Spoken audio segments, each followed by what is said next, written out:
guys, welcome back. So today what I wanted to talk about is how do I get started? How do I get started with a garden? Where do I start? Whether you just purchased your first home and you have a blank space in the backyard, or you have some good bones but it's not exactly what you want it to be. I just wanted to give you some tips and tricks that helped me out and some things that I would do differently if I had to start over again. Alright, so you are just getting started with a garden and you're so excited and you want to head out to the garden center and pick out every colorful flower in the world and bring it home, and now what? That's actually what we did. So we actually lived here. We purchased our home back in 2013, and the garden the bones were there, but there wasn't really anything. It was a lot of weeds, and we were focusing on the inside, so doing a lot of our own renovations inside, doing lots of DIY. So we really didn't focus on the backyard until 2020, which I know a lot of people did get started in gardening. So what we did is we started watching all the YouTube videos, looking at inspiration on Pinterest and Instagram. So I thought, you add some sprinklers or you hand water, you go to the garden center, you buy every color plant you could ever want, come home and then plant it, right? Everything's just gonna grow. I didn't take into account my zone, the plants that thrive here. I didn't look at my garden as a whole, how northeast, southwest, where the sun hits the garden, where it gets full sun, where it gets full shade. I just planted everything. So our first year, we did add landscape fabric, which if I could do this over again, I would not use landscape fabric. It's taken me 4 years to rectify that situation. We already were starting off with, we have a very sandy soil, so water drains really fast, nutrients drain really fast, and adding that layer of fabric just set me back so much. All my plants suffered. So once I realized my mistake, we started taking it out and kind of rectifying the situation. So now that we have taken out probably 99% of the landscape fabric, I've seen a huge difference this year. Last year, things scorched. I couldn't get things. Everything had a nutrient deficiency, which my soil doesn't really hold on to nutrients, so I have to correct those situations anyway. I'll talk more about that in a minute. But just if you take anything from this video, no on the landscape fabric. I've actually found a new method. A lot of the gardeners, I've seen Janie use it, I've seen Garden Answer use it, and that's the no-till method. I wish I would have known about that in the beginning. I would have started there and I'd probably be in a much better situation than I am now. But we learn and we grow, and I feel like those mistakes led me to learn about nutrients and macronutrients and things that the soil is composed of and the things that they need in order to have a thriving ecosystem. So I feel like the mistakes weren't really mistakes, happy accidents, I guess you would say. So I have learned a lot, and I'm very thankful because now I know what my plants need, I know what my soil needs, and I've seen just such a huge difference this year. Okay, so we are starting off with what I would start with from the very beginning. You have a clean slate. One is I would look up the USDA zone and figure out what your zone is.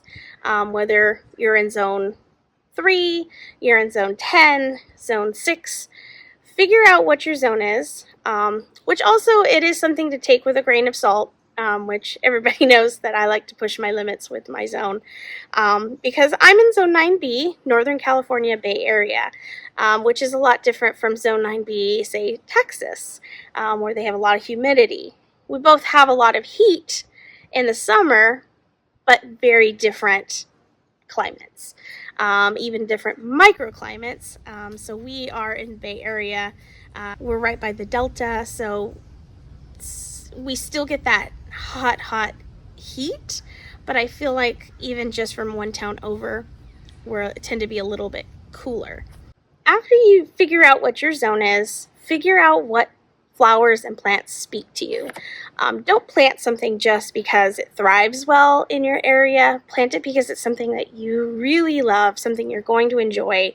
I would say that is one of the things we did when we first started looking at plants. Is we literally picked out every annual that we could ever just want, and we planted it all in the middle, thinking, oh, it's all going to spread, right? I mean, we had our first year, we had this mass planting of all these Super Tunia Vista bubblegum.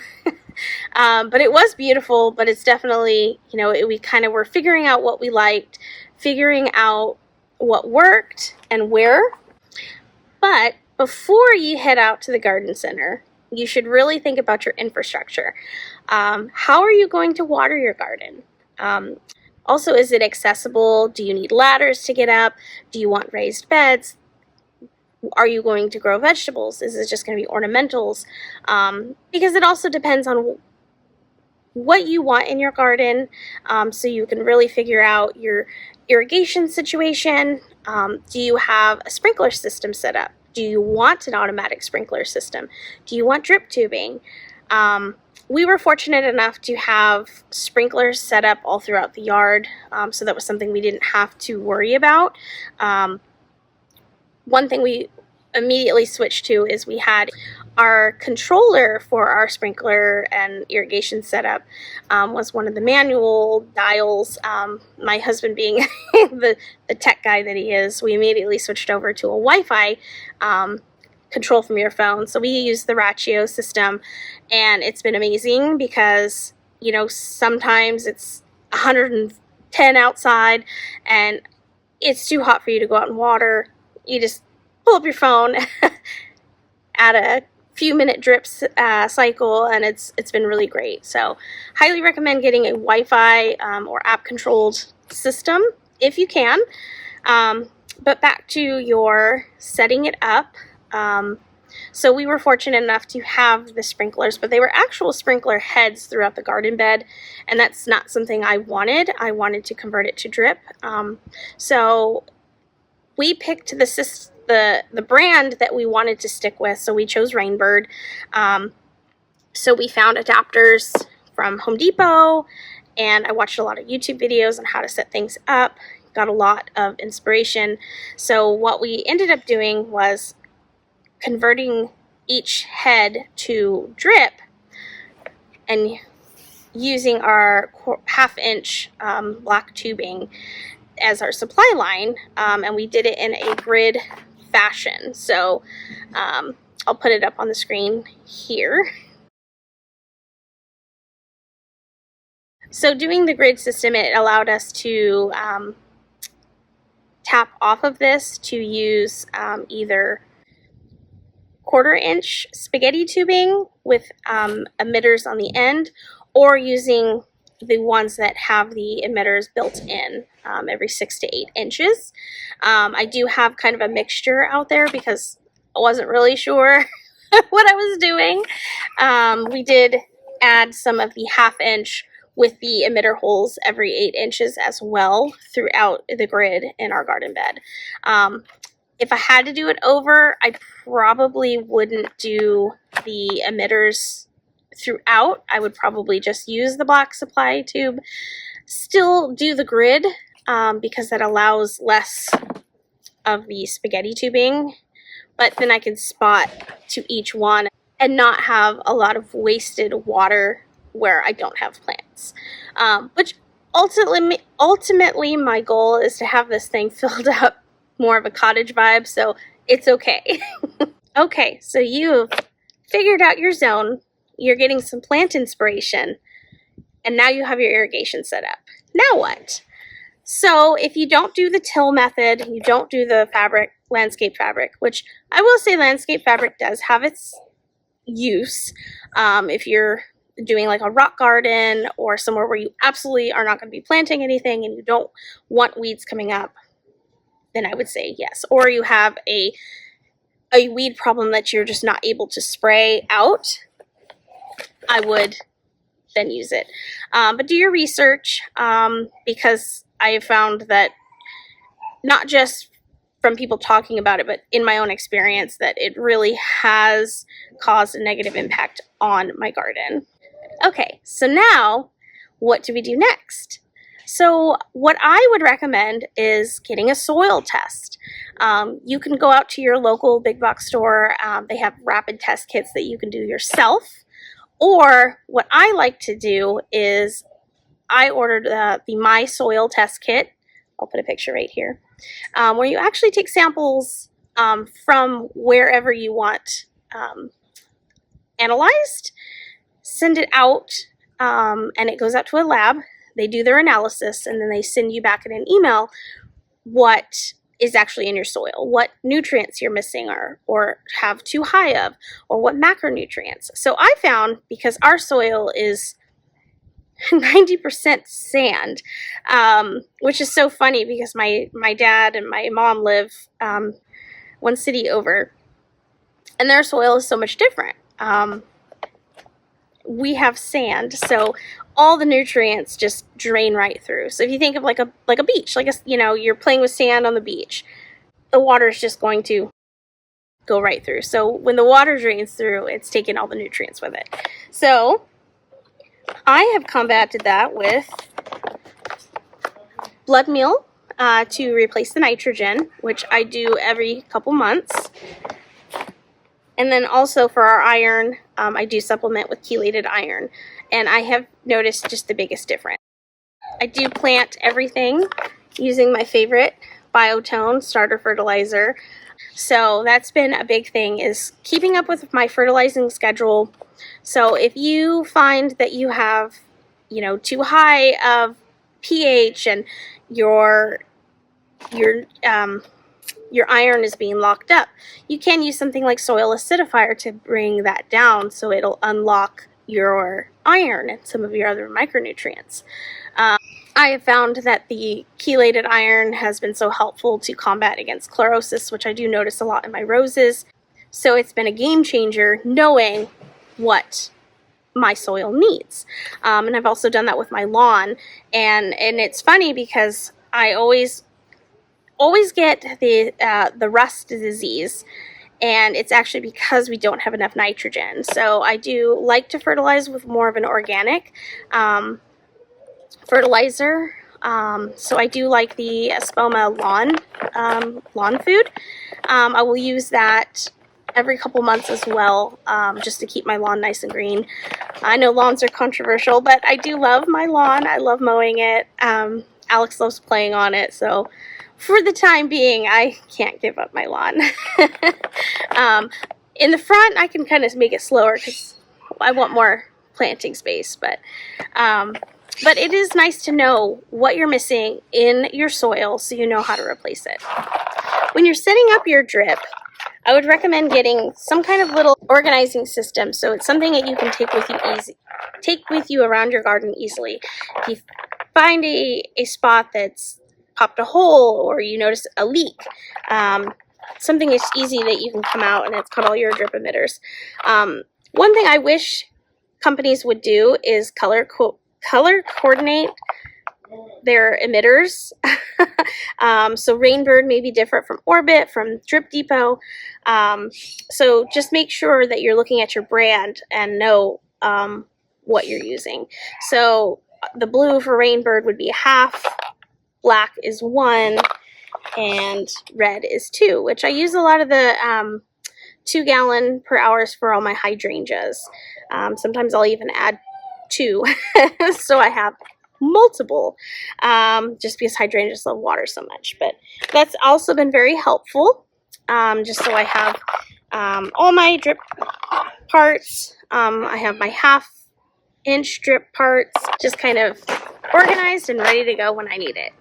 Another thing when I got started in our garden is compost. So especially with our sand being so, our soil, I guess it would be our sand having a little bit of soil in it. But compost has been a game changer. So we actually do every spring, we just put a layer of compost down throughout the entire garden bed.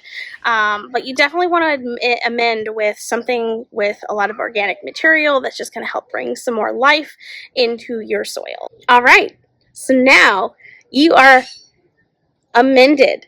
You know what is in your soil. You know what plants you want. You've got a way to irrigate them. So now the fun part, we get to go shopping.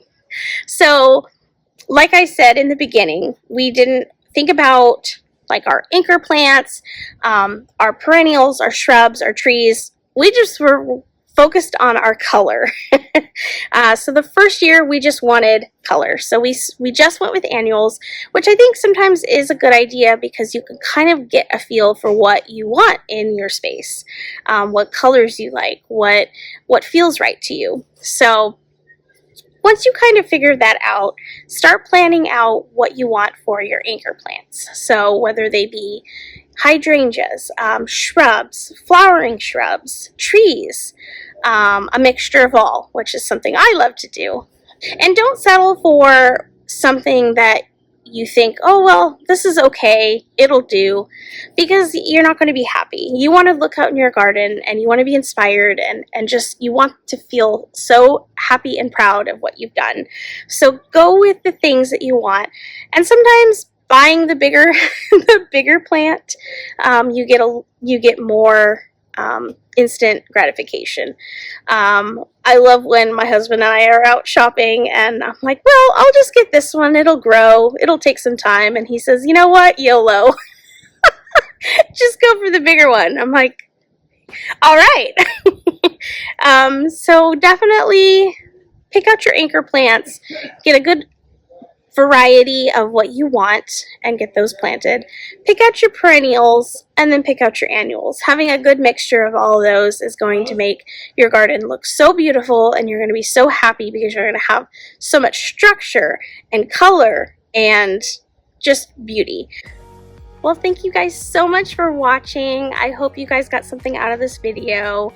Definitely a lot of things I wish I would do differently, but there's a lot of things I would do the same. But either way, have fun, enjoy what you're doing.